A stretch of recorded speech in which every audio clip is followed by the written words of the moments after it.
Hi, it's Erica and welcome again to another one of our DemoPlus demonstrations. And today I'm going to show you something that I'm going to make with the Graphic 45 new Christmas papers. I'll quickly show you the pages that I used. They're called St. Nicholas Collection. Oh, I did have a full page, but there we go. You can see these are all postage stamps. On the reverse there's red dots. I'm using a plain black piece of card. I've got this one's called Bells and Bows, and on the back is some holly, and then we've got season's greetings, and again you can see you can cut all of these pieces up, and that one's got black on the back. So quickly just show you some of the other ones that I've already made, and I do love these hardboard tags. It's so great for this kind of project. So this is just a simple plain one with just a backing from some of the other papers available from the Graphic 45 range. This one's a little bit more 3D. I've done some decoupage on top. Just quickly to show you, because most of the Graphic 45 papers are repeat patterns, you can decoupage.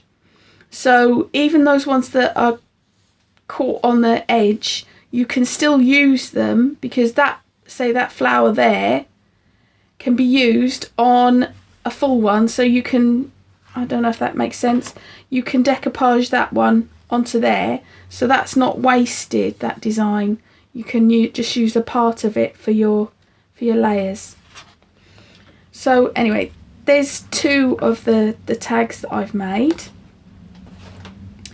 and there's two cards, just very simple cards, using some of the pieces on the papers. So let's get on with what I plan to do today. I've already pre-cut some of the bits that I wanted to use, just because you don't need to see me cutting out. But just to show you, this is an embossing folder that I've used. It's a pine cones embossing folder, and I've put it through my die cutting machine, just to show you that even though this chipboard is thick, it can still be embossed. But you do have to check your plates, which ones you use.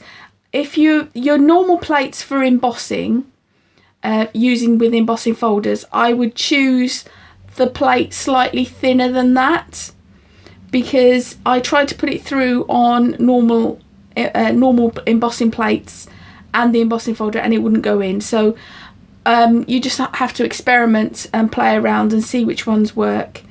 But like I'd always recommend, if you're embossing something as thick as that, don't force the machine. If it won't go through, rethink it, pull it out and readjust the plate settings. Don't just force it through, because that will break your machine. I know, I've managed to do that. So not on this thing, but on other things. So just always err on caution. So first thing I wanted to do was take this embossed tag, and I wanted to paint it, and I'm going to paint it in the Fresco Finish acrylic paint in French Roast, which is just a dark brown. And get some paint out, and then just paint it on.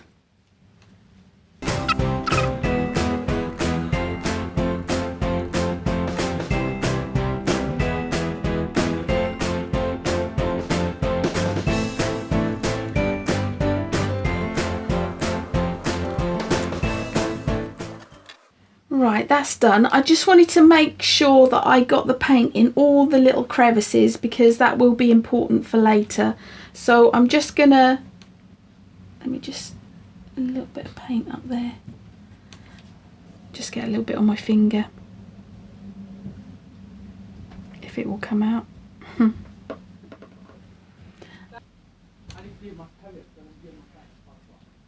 Right, so Just making sure that's all done, and then I'm going to dry it with the heat gun.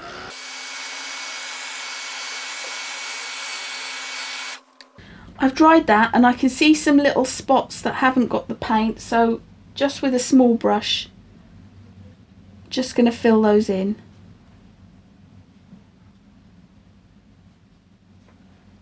Just finish that off there.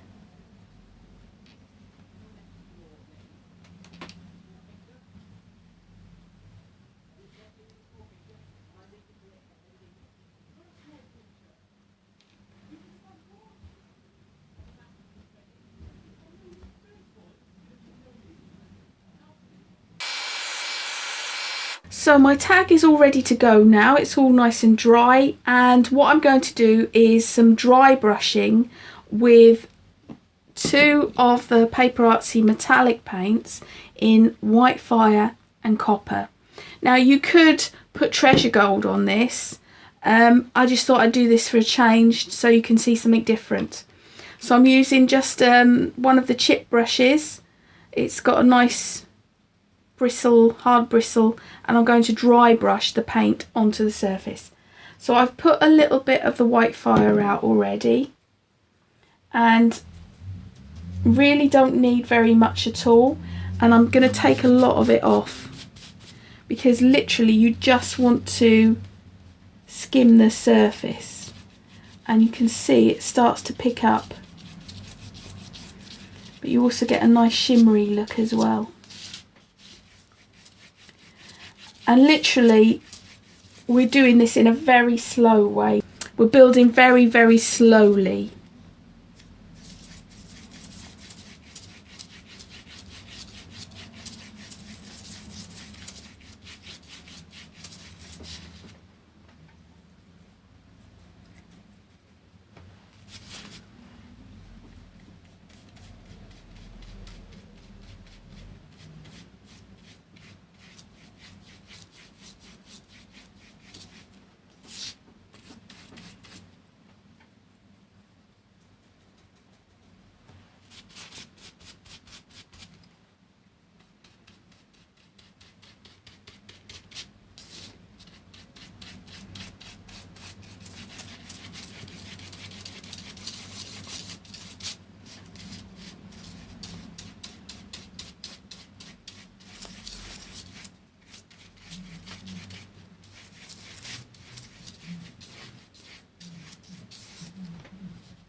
Okay, so I've put that white fire on, and now I'm going to try with a little bit of the copper. Give it a good shake. Only need a little bit because last time I used way too much.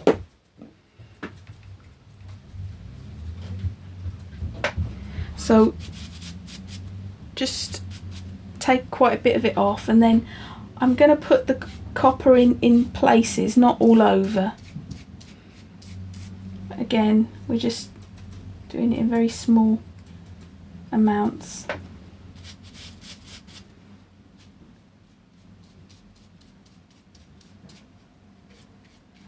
Oops. Oh, it won't matter on the middle, I'm covering that up anyway. It's quite handy when if you've done a bit wrong, you can cover that bit up.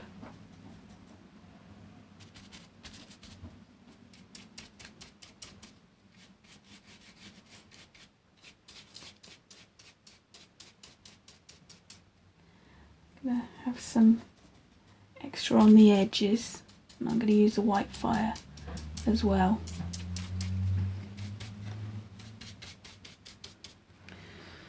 So that gives you an idea, but it's given it a lovely shimmery look, but it's really picked up the detail of the embossing folder.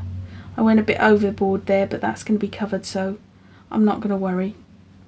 So we're ready to go with our embellishments. I'll just wipe this away because I know what'll happen. It's a waste of paint there, but just so you know how little you need.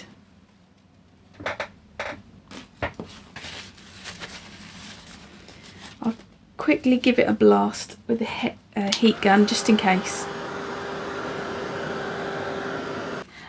So I'm happy with that now. Now really I've got to be thinking about the bits that I've got to go on there. Some of these could already just be leftover scraps or bits that you've already cut out. Some of these were already cut out and I was kind of ready to use them for something. I was thinking along the lines of having a bar going down, then having maybe that there and that kind of overlapping. You can see how much I'm wasting, so you could even cut that away and use it on something else, but I'll leave it there for today. I like it overlapping the tag. I do like the idea of it a bit going over.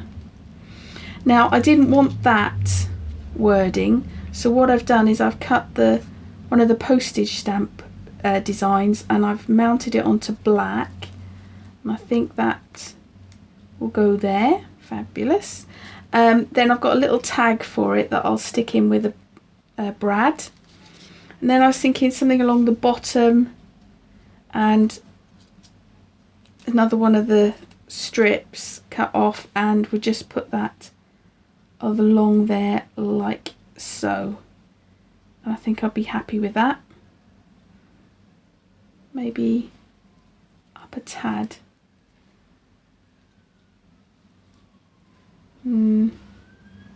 Yeah, about there. Okay, so first of all I've got to get sticking with all the bits. So I'll stick those two down first because I kind of know where I want them. And obviously I'm going to cut the excess off. And that is up the right way, isn't it? Or is it that way? Oh, it's that way. Good job I checked. So I'm just using a glue stick for this. As long as you use a decent one, you should get quite a good stick down with it. For most of my chipboard, I do tend to use a glue stick for sticking them down. But I tend to let it dry before I then go and cut the edges off. So I'm going to leave that just for a minute while it dries. And then we'll have that one going across. It was about there, wasn't it? The nice thing about that one is it gives a lovely border for that then to go on top. Now, do I want that in the middle or on the? I like it on the end. So we'll get some glue stick on that.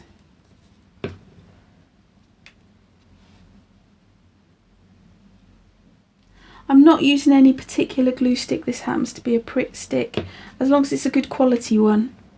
The cheapy kids ones probably won't cut it. So I'm gonna pop that through because I just wanted to add a little bit of interest to it rather than it just being boring. So this will be fun and games. I've only got a pair of scissors to do this.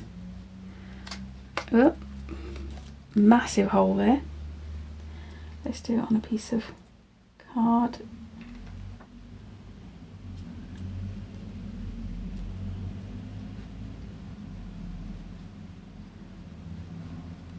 There we go. So that's in there.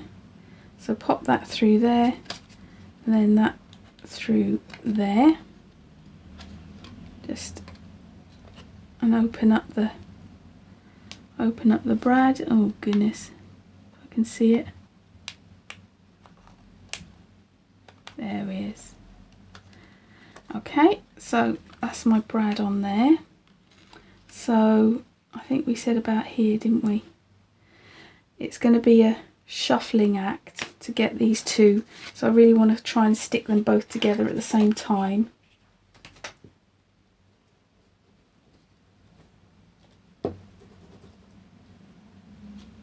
Obviously you don't want bits falling off, so if you can glue as best as possible.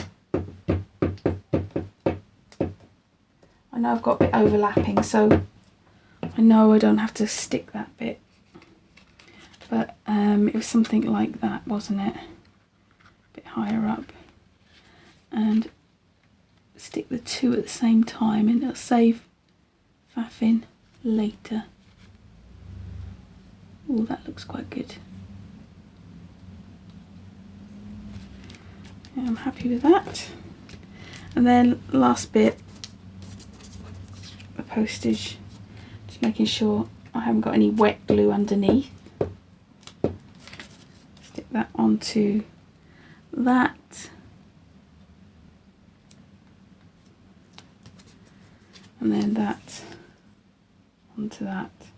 I can see my hollies sort of coming away from the edges, so I should just make sure that's stuck down properly. Just want to cover up the text really with this. It's a great way if you've got a nice kind of tag or frame and the middle bit just isn't going to work for you. It's a great way to reuse it.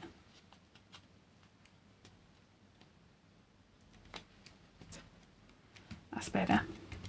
Okay, then press everything down.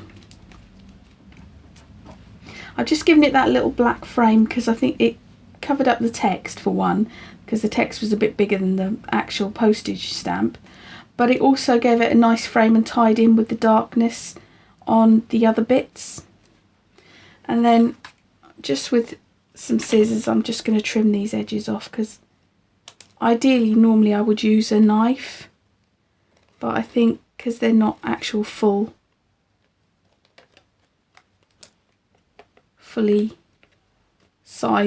size of the tag, I think I can get away with. Now can I do this? Right, last bit.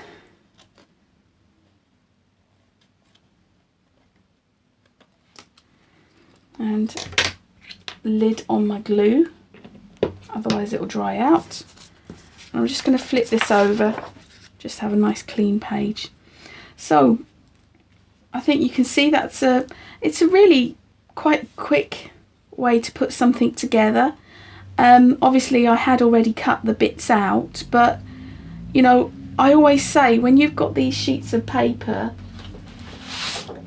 they are so pretty that you don't want to touch them. So a really great idea is actually just to cut into them, cut them up into their little sections, and then when you've got a project to do, you can just go straight into it and start working on the project. So thank you very much, and hope to see you again next time.